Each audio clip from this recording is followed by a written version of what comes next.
This is a story about a world obsessed with stuff. It's a story about a system in crisis. We're trashing the planet, we're trashing each other, and we're not even having fun. The good thing is that when we start to understand the system, we start to see lots of places to step in and turn these problems into solutions.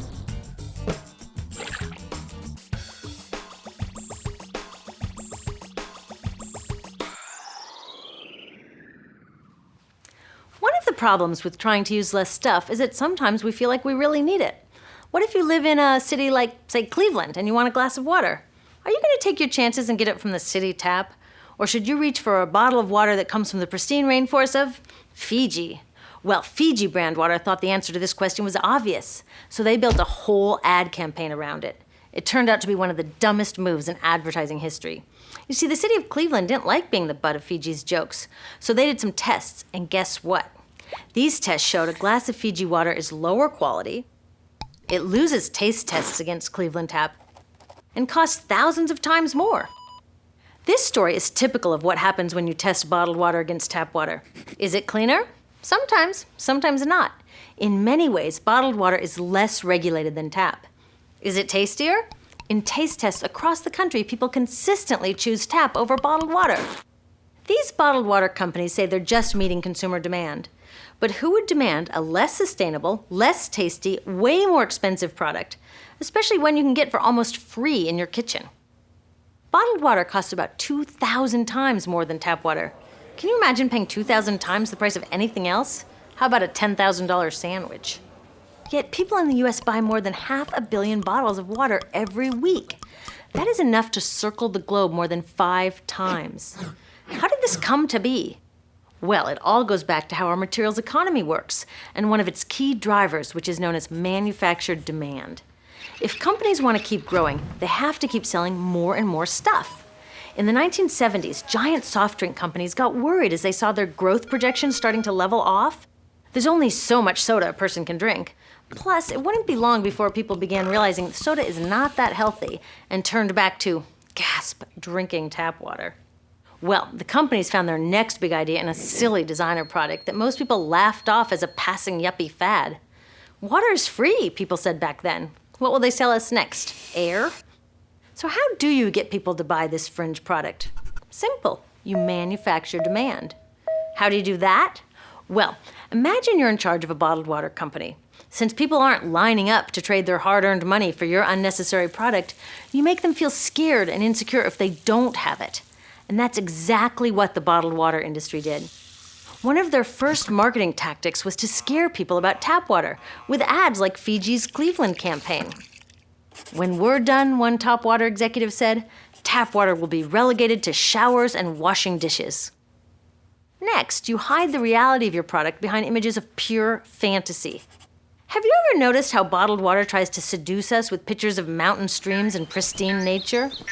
But guess where 1/3 of all bottled water in the US actually comes from? The tap. Pepsi's Aquafina and Coke's Dasani are 2 of the many brands that are really filtered tap water. But the pristine nature lie goes much deeper.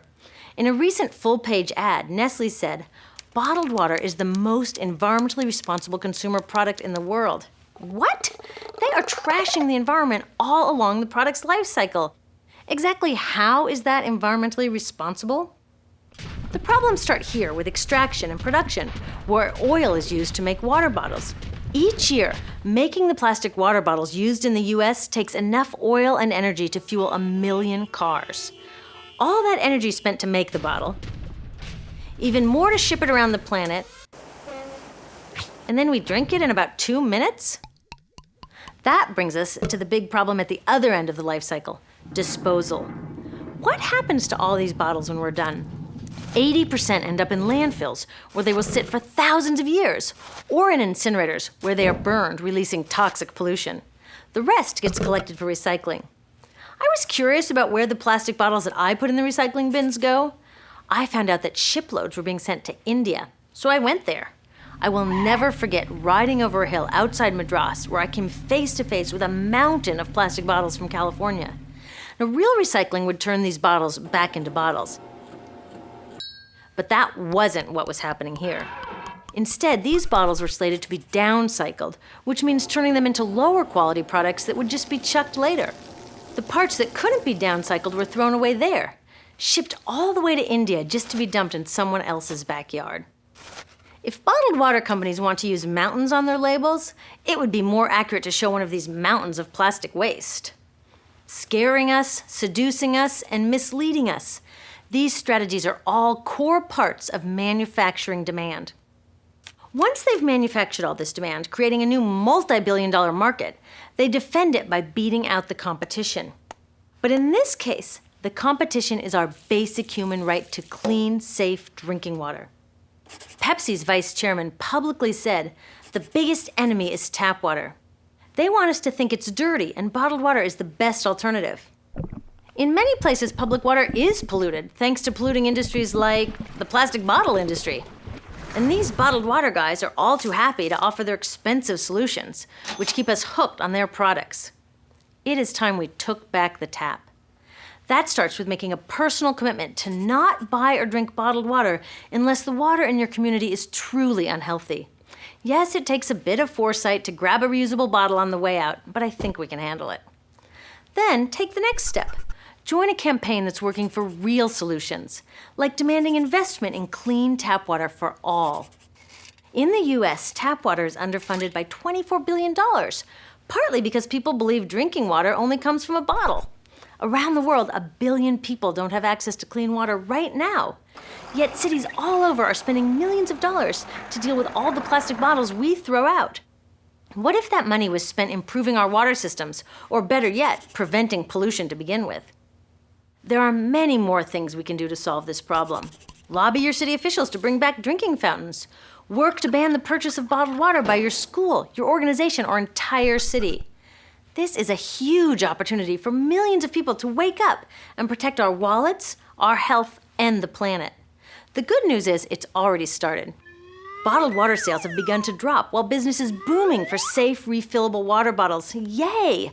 Restaurants are proudly serving tap, and people are choosing to pocket the hundreds or thousands of dollars they would otherwise be wasting on bottled water. Carrying bottled water is on its way to being as cool as smoking while pregnant. We know better now. The bottled water industry is getting worried because the jig is up. We are not buying into their manufactured demand anymore. We will choose our own demands, thank you very much, and we're demanding clean, safe water for all.